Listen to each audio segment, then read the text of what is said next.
This here is the new-ish Hyundai Santa Fe. What's that all about? Subscribe and press the bell icon so you're always notified about the really new episodes.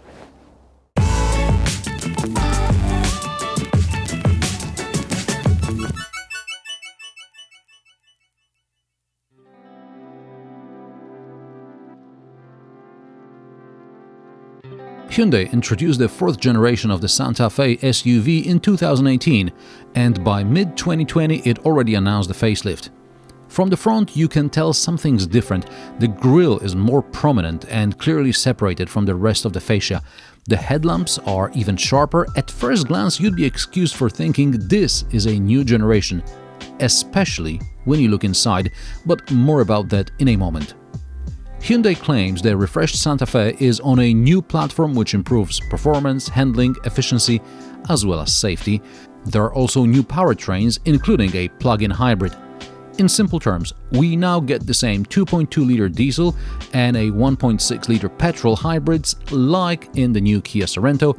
You can also have your Santa Fe front-wheel drive or all-wheel drive.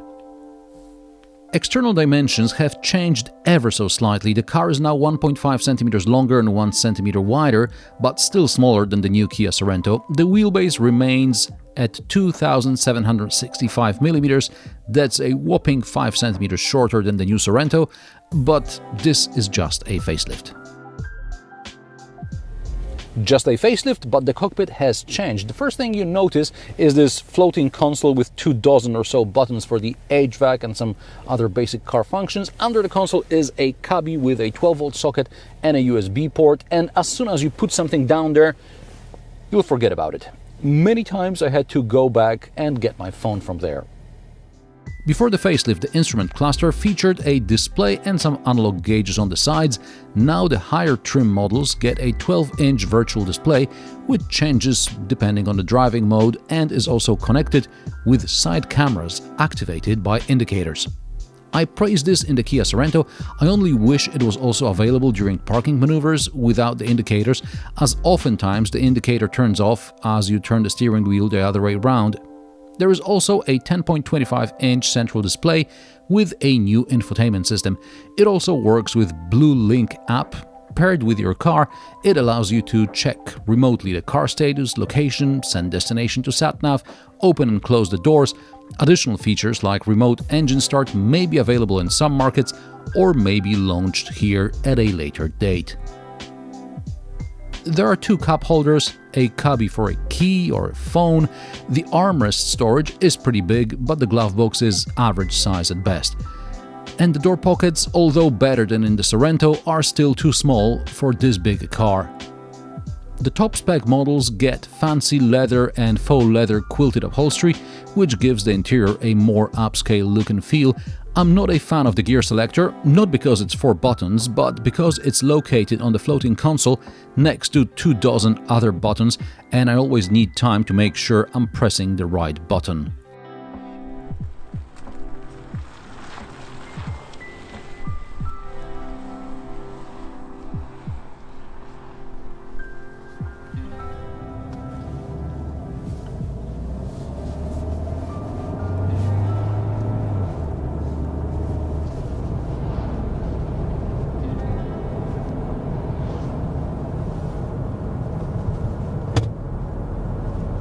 This is the 1.6 petrol hybrid front-wheel drive Santa Fe with 230 horsepower. In Poland, this is cheaper than the diesel, but in Germany, the hybrids are more expensive for reasons which I cannot fathom. What's it like in your market? Let me know in the comment section below. I chose the front-wheel drive model on purpose. I wanted to compare fuel economy with the all-wheel drive hybrid Sorento, which used about 7 liters per 100 kilometers in the city and up to 10 liters on the motorway. At 1,734 kilograms, the Santa Fe is about 50 kilograms lighter than the Sorento, but that should not have much impact on the fuel economy. I believe the difference here will result from a different drivetrain, and indeed, I got just above 6 liters per 100 kilometers combined. And on the motorway, I was averaging around 8 liters, so front-wheel drive versus all-wheel drive makes a difference. The front-wheel drive also makes a difference when taking off. I drove the Santa Fe in December when morning frosts and slightly slippery roads are more commonplace. Whenever I needed to take off quickly from a cross street, there was too much drama. The engine was loud, the front wheels were struggling for grip, and I could really use a push from the back, even if only for peace of mind. Interestingly, the front-wheel drive Santa Fe as well as the front-wheel drive Sorento are just marginally quicker off the line than their all-wheel drive variants. The same goes for 80 to 120 km per hour time. The front-wheel drive Santa Fe should do 0 to 100 km per hour in 8.9 seconds and 80 to 120 in about 6 seconds. I checked and I got just about that. Slightly quicker in Sport than Eco, but the difference was negligible.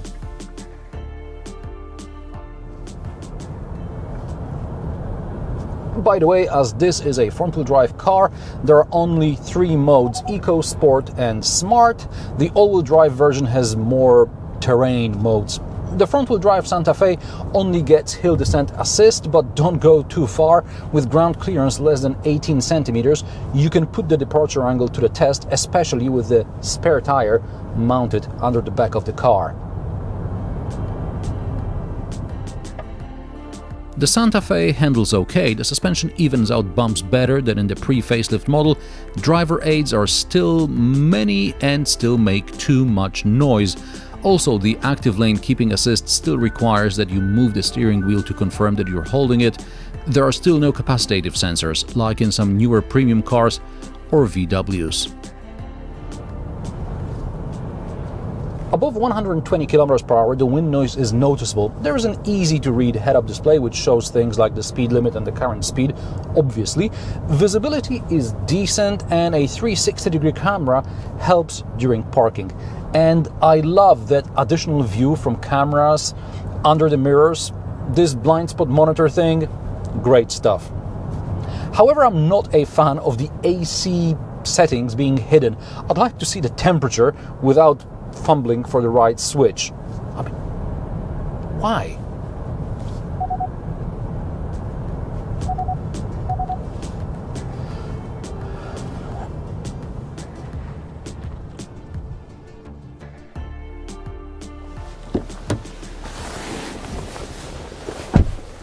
Nothing's changed in the back. There is still a lot of legroom. I'm 175 centimeters tall and headroom, large door pockets, a cup holder in the armrest. The seats slide and the backrests are split for the 6 seaters. No ski hatch though. Side seats are heated. Under the AC vent there are 2 USB ports and 1 230 volt socket. Oh, and the doors cover the sills, which is always a good thing because you don't get your trousers dirty while getting in and out. The boot still opens automatically as you approach it with a key. I prefer the swing the foot under the bumper method, but Hyundai and Kia adopted a different approach. There is no place for the cargo cover under the floor in the PHEV model. Deeper inside the boot is another underfloor storage, which disappears if you get a 7-seater version. The boot volume increased magically from 625 liters before the facelift to 831 liters. According to my measurements, the real volume is closer to the lower number, maybe 700 if we account for underfloor storage. There are still buttons to fold the seats in the second row and a 12-volt socket. There are still no shopping bag hooks, but the anchor points by the floor are now at a different angle, so they won't block opening of the third row of seats or the underfloor storage. The third row of seats is a 6,000 euro option, so you'd have to be mad to even consider it. Price of the refreshed Hyundai Santa Fe start at 41,800 euro for the 2.2-liter diesel and 43,800 for the hybrid. This is the top trim version, which has everything except for the panoramic roof, that's 1,170 euro. With the Lagoon blue paint, this car costs 56,381 euro. I like the styling changes Hyundai introduced in the refreshed Santa Fe. I bet many older buyers will also appreciate the buttons on the center console instead of, let's say, another screen. As an efficient city runabout, the hybrid Santa Fe will do just fine, but choose the diesel if you drive long distances a lot. Also consider adding $2,000 for the all-wheel drive if you want to be a bit more adventurous or tow something more substantial. It's 1,650 kilograms for the hybrid and 2.5 tons for the diesel. And what do you think about the refreshed Santa Fe? Let me know in the comment section below. If you like my sarcastic, down-to-earth and possibly mildly amusing car reviews, join me every Friday at 3 p.m. Central European Time. And don't forget to subscribe and like this video, as it helps me with the YouTube algorithm. Thanks for watching, and I will see you in the next one.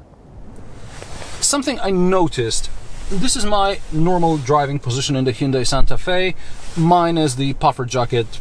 Obviously it's cold today, and when we were filming cutaways we had our jackets on because it was just too cold, but since we had our jackets on there was not enough space to move, so I thought, okay, fine, I'll just slide the seat back. So I'm sliding. Is that it? I mean, okay, I could use another inch in the reach adjustment, but minus the jacket, I could pretty much drive like this. So if you're much taller than 175 centimeters, which I am, check this before buying the Santa Fe.